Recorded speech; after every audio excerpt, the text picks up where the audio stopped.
আসসালামু আলাইকুম ভিউয়ার্স, কেমন আছো তোমরা? আমি জান্নাত জিসান চ্যানেল থেকে বলতেছি। আলহামদুলিল্লাহ আমরা সবাই ভালো আছি। সকালবেলা উঠে দেখো একটাই কাজ, সব কুটা বাছা করলাম, পেঁয়াজ নিলাম, রসুন নিলাম। পেঁয়াজ রসুন নিয়ে সেটা কাটাকাটি করতে হবে। যে নিলাম সব নেওয়ার পরে শেষে মনে পড়লো কাপড় দিতে হবে। কিছু কাপড় ভিজা ছিল মেয়ের, সেই কাপড়টা ছাদে গিয়ে দিয়ে আসলাম। নিয়ে শীতের বেলা তো মোটা কাপড় শুকাতে চায় না, এই যে ছাদে যাচ্ছি। এখন বাজে সকাল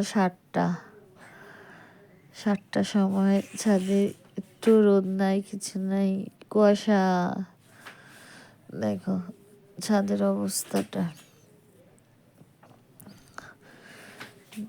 ছাদে গিয়ে কাপড়টা নিয়ে আসলাম। কাপড় নিয়ে দেখো কুয়াশা, কত কুয়াশা। চলে আসতেছি ছাদ থেকে, যে এসে রান্না বসাবো,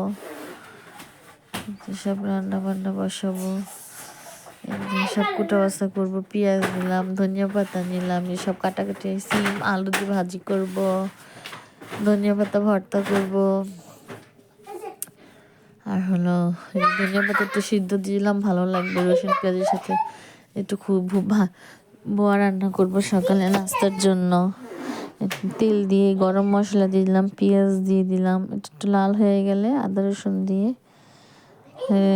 দিতে দেখাতে পারি নাই ভিডিওটা, ক্যামেরাটা অফ হয়ে গেছিলো কীভাবে আমি খেয়ালও করি নাই। পরে দেখতেছি ক্যামেরাটা অফ হয়েছে। গরম পানি দিয়ে দিলাম তাড়াতাড়ি একটু বলক আসার জন্য। গরম পানি দিয়ে এই যে এখন ভর্তাটা বাটবো, ধনিয়া পাতার ভর্তা। জামা কাপড় কতগুলো দেখছো, এগুলো সব ধুতে হবে। এই যে ধনিয়া পাতা ভর্তা করলাম, বোয়া রান্না করলাম, খাসির মাংস দিয়ে মুগ ডাল রান্না করবো আজকে। দেখো বিছানার অবস্থা সকালবেলা আমার, বিছানাটা সারলাম, ছেলে মেয়ে গোসল করালাম, এত কিছু ভিডিও করার মানে যে খাসির মাংস রান্না করতেছে। দেখো পেঁয়াজ আদা গরম মশলা দিয়ে পেঁয়াজটা দিয়ে দিলাম, এটা লাল হয়ে যাবে, মশলা দিয়ে দিব। হয়ে গেছে খাসির কষাচ্ছি খাসির মাংসটা একটু কষাচ্ছি। কষানো হয়ে গেলে প্রেশার কুকারে দিয়ে দিব, সাথে সাথে সিদ্ধ হয়ে যাবে তাড়াতাড়ি।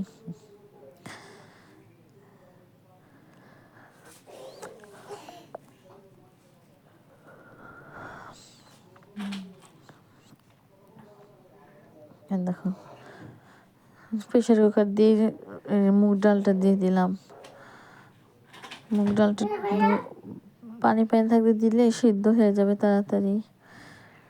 আমাকে আর পরে পানি অ্যাড করতে হয় নাই, ওই পানি দিয়ে সিদ্ধ হয়ে গেছে মুগ ডাল। অনেক মজা হয়েছিল মুগ ডালটা। দেখো। আসসালামু আলাইকুম ভিউয়ার্স, ভালো থাকো, ধন্যবাদ। আলহামদুলিল্লাহ।